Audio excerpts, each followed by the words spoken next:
Sa ibang balita, kinumpirma ng Department of Justice na kabilang si dating DPWH Secretary Manuel Bonoan sa mga sinampahan ng reklamong plunder ng National Bureau of Investigation kaugnay ng anomalya sa flood control project. Kahapon ay ginisa ang dating opisyal sa pagdinig ng Senado, partikular sa umunoy pagsisinungaling sa coordinates ng mga proyekto. Si Luisa Erispe sa sentro ng balita.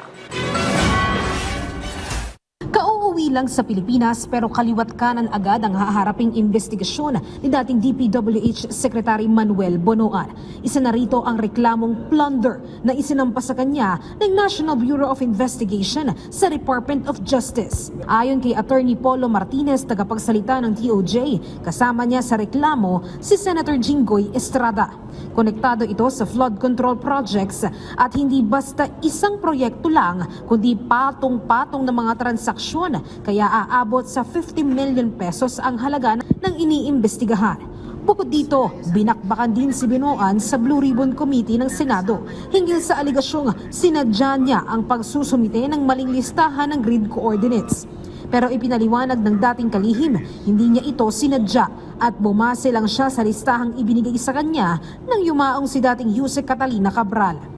I relied on the data that was generated by our people in the department, especially the office of the late Undersecretary Cathy Cabral, especially the initial the submitted data are actually from the consolidated data by the late Undersecretary Cabral. Nilinaw din ni Bonoan, sinabi naman niya ito sa Pangulo sa oras na malaman niyang imbes na actual coordinates, MIPS o planong coordinates lang ang naisumite. I told the President that some of these are locational, the MIPS are locational coordinates, but there is actually what we have as stake coordinates, which is the basis of the contract in itself. But having said that, I assure that the President that it's still in the same area. Pero dahil pa rin dito, lumalabas na sa 416 na suspected ghost project, 337 ang mali-mali ang naisumiting coordinates. Umapila naman ang DOJ sa DPWH, sana maglabas na lang ng listahan kung ilan ba talaga ang ghost project para umusad na ang pagsasampa ng kaso. 14 ghost projects pa lang kasi ang may nakabinding reklamo sa kanilang opisina. Sana po ang DPWH at iba pa hong mga katulong ng DPWH sa pagbe-validate, maglabas na rin ng datos kung yung libo-libo hubang project, alin yung talagang hindi na ghost project para malimit ho natin yung universe. Inaasahan namang haharap muli si Bonoan sa investigasyon, hindi lang sa Blue Ribbon Committee, pati na rin sa DOJ sa oras na maglabas na ng subpoena laban sa kanya.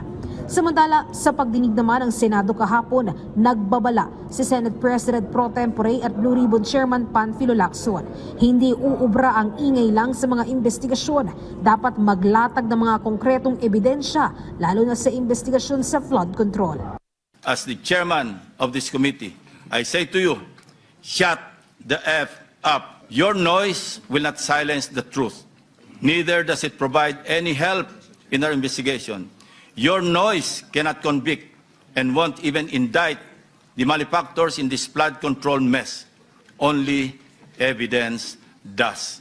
Luisa Erispe para sa Pambansang TV sa Bagong Pilipinas.